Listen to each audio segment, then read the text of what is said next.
ఒక హాట్ అందుకే hot topics వస్తున్నాయి మన ముందుకి. ఏంటంటే బయట చక్కగా ఉంటారు కదా, సో లేడీ కానిస్టేబుల్ చక్కగా కొట్టారు.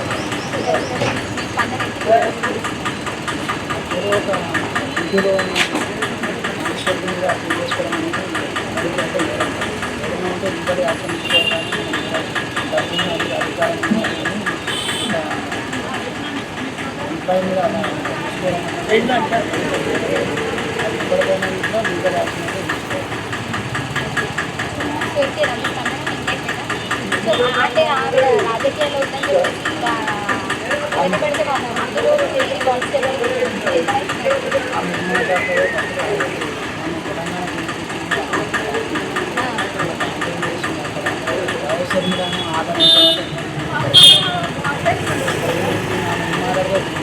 బాగా అంటే పాదాలని మాట్లాడుతూ ఈ గోల్ చేసే విషయంలో ప్రేమతో కాబట్టి జనాలకు ఆమె మంచి చేస్తుందని అసలు మనం ఇప్పుడు మీరు చెప్పినట్టుగా ఆంధ్రప్రదేశ్ నుంచి ఆ ఓటు ఏపీ నుంచి తెలంగాణకి రావడం గల కారణం ఏంటంటారు? అసలు ఎందుకు వస్తున్నారు తెలంగాణకి? ఏ విధంగా వాళ్ళందరూ పంపించినట్టు వాళ్ళు ఒకటి మధ్యలో జనాలను పిచ్చోళ్ళని చేస్తారు కాబట్టి కొత్త క్యాండిడేట్ అయితే కాదు. మన తెలంగాణలో అయితే ఒక్క తీసుకుంటే ఆమెకన్నా ఓటు అంటే ఇప్పుడు ఆంధ్రప్రదేశ్లో జనాలు అందరూ అక్కడి నుంచి ఇక్కడ వచ్చేస్తున్నారు, ఇప్పుడు తెలంగాణకి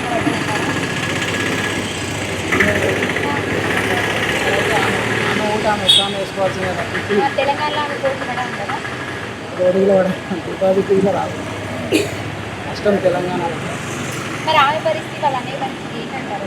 వచ్చే ఎలక్షన్స్ ఇప్పుడు ఎలాగో ఎలక్షన్స్ రాబోతున్నాయి. వాళ్ళ అన్న పరిస్థితి ఇట్లా 175 వస్తుంది కానీ మన భారత రాజ్యాంగంలో ఎప్పుడు ఇలాంటివి జరగలేదు. అవన్నీ పిచ్చి స్టేట్మెంట్. నాకు తెలిసి మోస్ట్లీ ఆయన అధికార మదంతో చెడలేకపోతుంది. తొక్కేయాలి అందరినీ ఆ రౌడీ రాజకీయాలు చేస్తున్నారు. మోస్ట్లీ నాకు తెలిసి ఇప్పుడు జనసేన ఉంటుంది, రాష్ట్రీయ కంటే ఇప్పుడు బెస్ట్ సీట్లు అయితే వస్తాయి. దాంతోపాటు టీడీపీకి కొన్ని వస్తాయి. మోస్ట్లీ జగన్కి అయితే లాస్ట్ టైం వచ్చిన మీ సీట్లు కూడా రాకపోవచ్చు. ఎందుకంటారు? మరి ఆయన ఏమో 170 సీట్లకి 170 సీట్లు కొడతా వస్తాయి అని అంత ఛాలెంజింగ్గా చెప్తున్నారు. అంటే కాన్ఫిడెన్స్ అంటారా, ఓవర్ కాన్ఫిడెన్స్ అంటారా? పిచ్చి అంటాను. ఎక్కడ లేదు, రాజ్యాంగంలో ఎక్కడ జరగలేదు. ఆయన పెద్ద తోపు రాజకీయ నాయకుడు కాదు, వాళ్ళ డాడీ కన్నా అంత పెద్ద తోపు కాదు.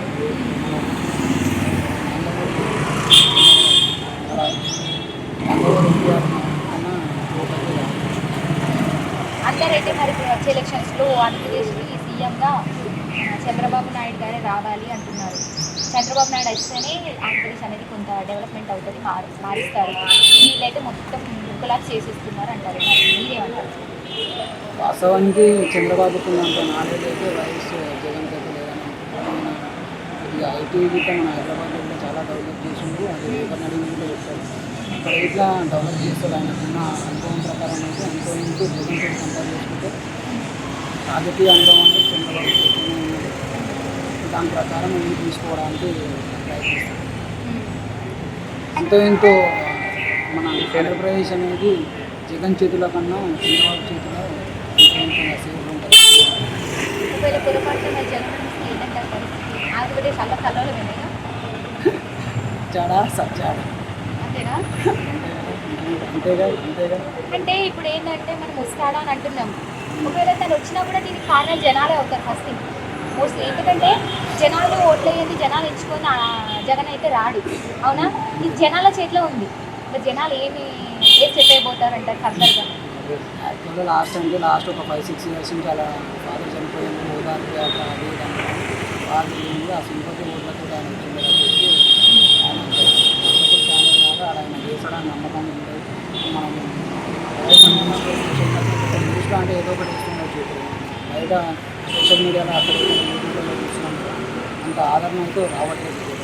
ప్లస్ కంపేర్ టు చంద్రబాబు కానీ మన జనసేన కానీ ఇవాళ రేపు ఉన్న సొసైటీ ఏంటంటే కుల మతాలు అనేవి ఎక్కువ అయిపోతుంది. ఎంఐఎం పార్టీ తీసుకుంటే విషయం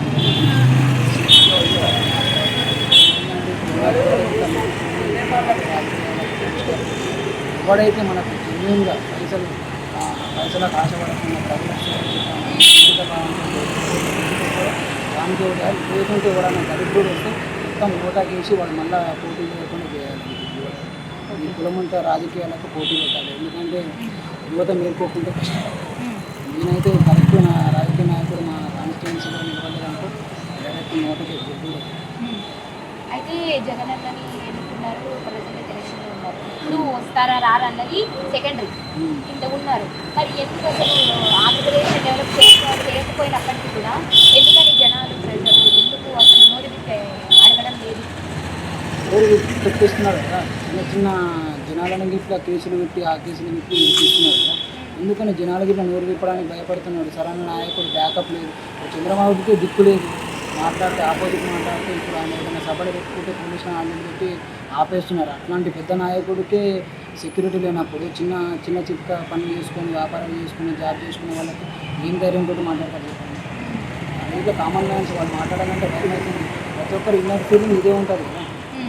అయితే ఇప్పుడు జగన్ని అక్కడ నిలబెట్టిందే ప్రజలు. మరి ప్రజలు నోరు విప్పితే తొక్కేస్తున్నారంటే ఇక మరి ఎవరు అడుగుతారు? ఎవరు ప్రశ్నించాలి జగన్? ఇప్పుడు అంటూనే ఉన్నారు కదా ప్రతి చోట జగన్ గెలిపించుకున్నది మా చెప్పుతో నేను కొట్టుకుంటాను మళ్ళీసారి జగన్ రావడం అంటున్నారు. వాళ్ళు చెప్పినా కదా ఈ పాదయాత్రలు విద్యార్థి యాత్రలు అంతాను ఒక ఛాన్స్ ఇచ్చి చూద్దాము. వైఎస్ రాజశేఖర రెడ్డి కొడుకు మంచి చేస్తాడేమో, ఆయన లెక్క నేను పరిపాలిస్తాడేమో ఒకటి చేసిన జనాలు వాళ్ళకి తెలియదు కదా నేను పరిపాలన ఇంకా తినాలని.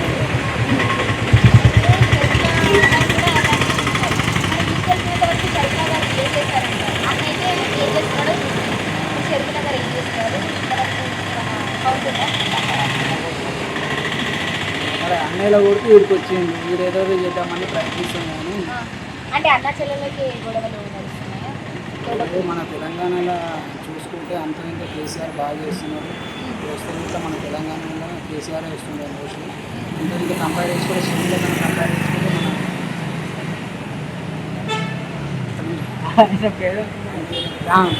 మన సినిమాలతో కంపేర్ చేసుకుంటే రేవంత్ రెడ్డి మంచి నాయకుడు. ఆయన వస్తే ఇట్లా బాగుంటుంది తెలంగాణలో. ఇంకెక్కువ మాట్లాడాలంటే షర్మిల కంటే K A Paul better. At least comedy అనే చేస్తాడు.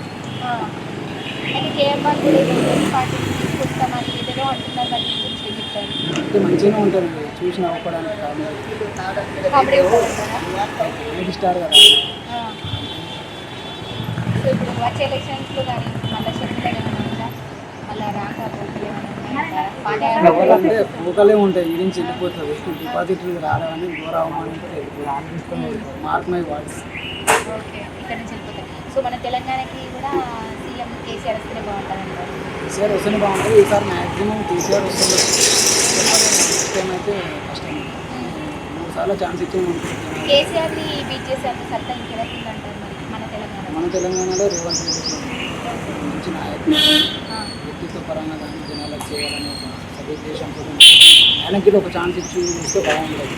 ఆల్రెడీ 2 టైమ్స్ మనం తెలంగాణ తీసుకొచ్చినందుకు నిరాహార దీక్షలు అవన్నీ చేసినందుకు కేసీఆర్ కుటుంబానికి అంత ఆదరించినందుకు తెలంగాణ ఒకసారి రేవంత్ రెడ్డికి ఛాన్స్ ఇస్తే బాగుంటుందని